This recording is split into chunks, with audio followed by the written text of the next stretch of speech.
이미지 카피라이트 게티 이미지즈 이미지 캡션 야근 일본 정부와 기업들이 노동 생산성 문제를 극복하기 위해 노동 시간을 줄이고 일과 삶의 균형을 개선하는 방법을 모색하고 있다. 일본에서 지나치게 긴 노동 시간에 목숨을 잃는 과로사가 고질적 사회 문제로 꼽힌다.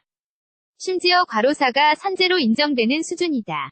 이에 맞서 일본 정부가 꺼내든 카드는 근로방식개혁 하타라기카타 가이카쿠이다. 최근 일본 신조 아베 총리가 추진해온 근로방식개혁은 초과 근무를 지향하고 워라벨 워크앤드라이프 밸런스 일과 삶의 균형을 개선해 노동자들의 능력을 더 효율적으로 활용한다는 내용을 담고 있다. 근로방식개혁은 그동안 비공식적으로만 거론됐지만 지난해 8월 아베 총리가 개혁을 맡을 담당 강요를 임명하면서부터 국가의 국가표어로 자리 잡았다. 그도 그럴 것이 일본의 노동 생산성은 주요 7개국 G7 가운데 최악일 뿐만 아니라 경제협력개발기구 OECD에서도 평균을 한참 못 미친다. 연대부터 80년대까지 일본을 번영으로 이끌었던 긴 노동시간과 엄격한 위계질서는 현대사회에서 골칫거리가 되어 돌아온 것이다. 특히 고령화에 따른 노동인구 감소를 고려했을 때 경제성장을 위한 일본의 마지막 희망은 노동 생산성을 높이는 데 있다.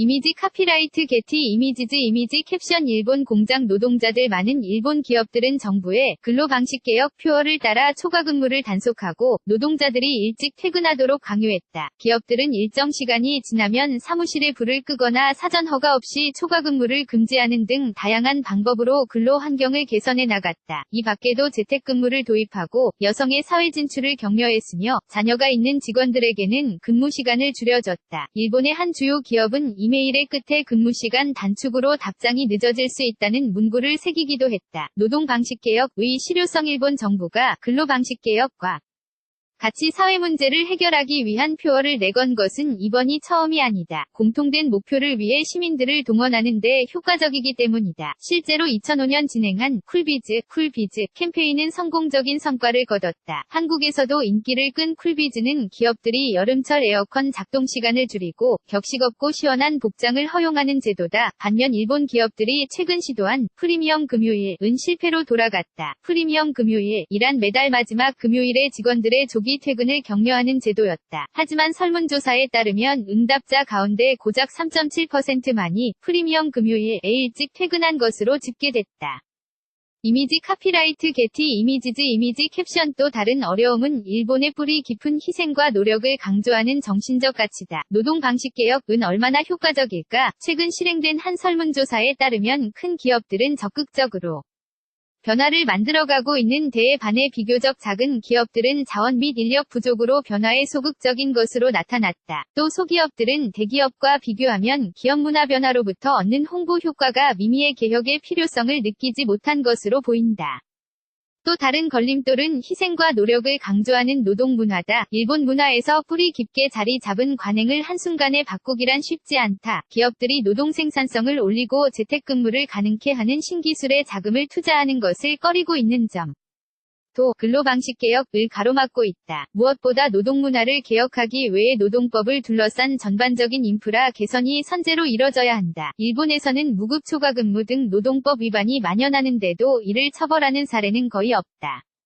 이에 많은 직장인은 노동방식개혁에 큰 기대를 걸지 않고 있다. 심지어 일각에서는 기존 표어 하타라기카타 가이카쿠의 단어 하나를 바꿔 노동개혁을 위해 더 노동하게 한다. 하타라카세카타 가이카쿠며 비꼬는 목소리도 나오고 있다. 최근 직장인 5,000명을 대상으로 벌인 설문조사에 따르면 85.8%가 근로방식개혁에 대해 들어본 적은 있지만 자신의 회사는 아무런 변화가 없다고 응답했다. 아울러 그들은 줄어든 노동시간 내에 업무를 완료하지 못할까 두려워한다. 실제로 업무량은 줄이지 않고 근무시간만 축소해 점심시간이나 귀가 후에 일하는 사례가 벌어지기도 했다.